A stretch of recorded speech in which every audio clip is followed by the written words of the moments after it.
Jordan Tower with JTNEWS. Well, Soulja Boy has talked about this infamous shooting that happened, I don't know, I think around 08, 09, somewhere around there, where he claims a home invasion happened. Some guys tried to set him up, followed him into his gate, and he was forced to shoot somebody dead, okay?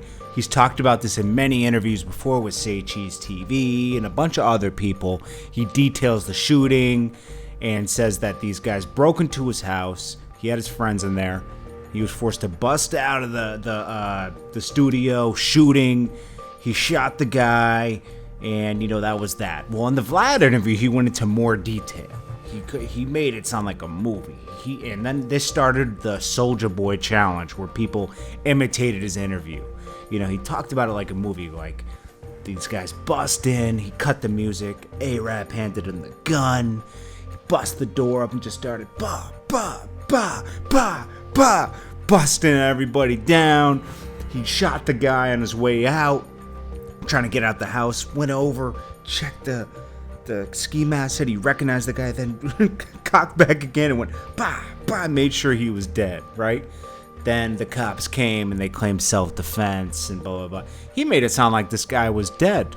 Well, I guess he wasn't, because first of all, the funny part is the Soulja Boy challenge started.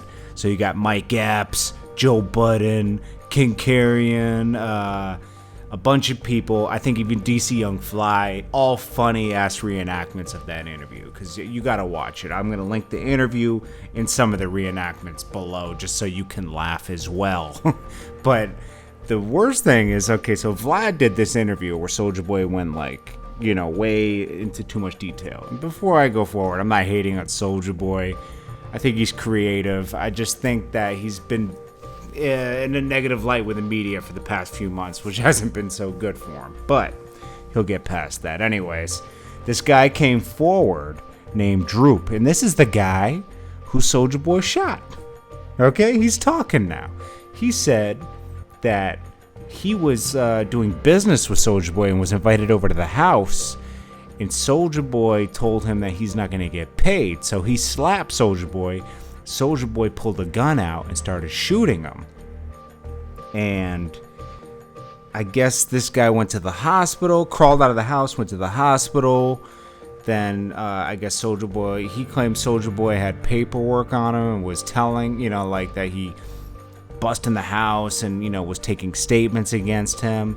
And this guy was facing up to 20 years in jail until I guess there wasn't enough evidence for self-defense, there wasn't enough evidence to show that he broke in the house, okay? So basically they had to only give him a year, and he got a good lawyer and got out of the situation. Then some other guys were talking about how Soulja Boy stole, music, dances, and everything from them. So this didn't turn out so well for Soulja Boy. If I were Soulja Boy and I knew this guy was alive to talk about it, I wouldn't have said anything. First of all, you don't want to have to shoot anybody. Nobody wants to have to shoot anybody in life, right?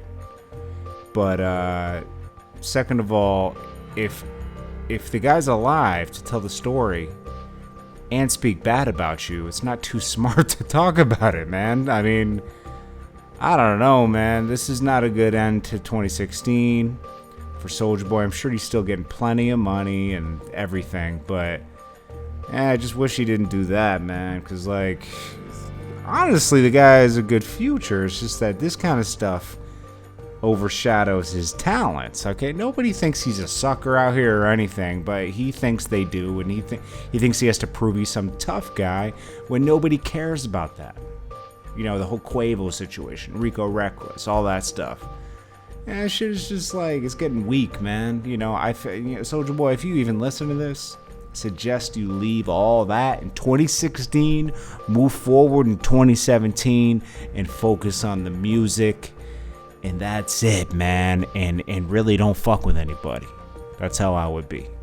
But that's just my advice, man, because I want to see you do well. Anyways, this is Jordan Tower reporting the news. I'm a credible source for the news. I've worked in the music industry, worked with Yo Gotti, Nicki Minaj. I've even worked with Soulja Boy, worked with Waka Flocka, Gucci Man. My resume is long, okay? I'm an inside perspective. Actually been in the music industry, unlike a lot of news sources out here, not taking shots at anybody. So, if you want to like subscribe to The Real, hit that subscribe button, hit that like button, share, tune into our daily hip hop live show. That's Monday through Friday around 7:30 with me and M Rec. I hope you guys have a safe and happy new year. I appreciate all of your support. Thank you for watching this video. I'm out.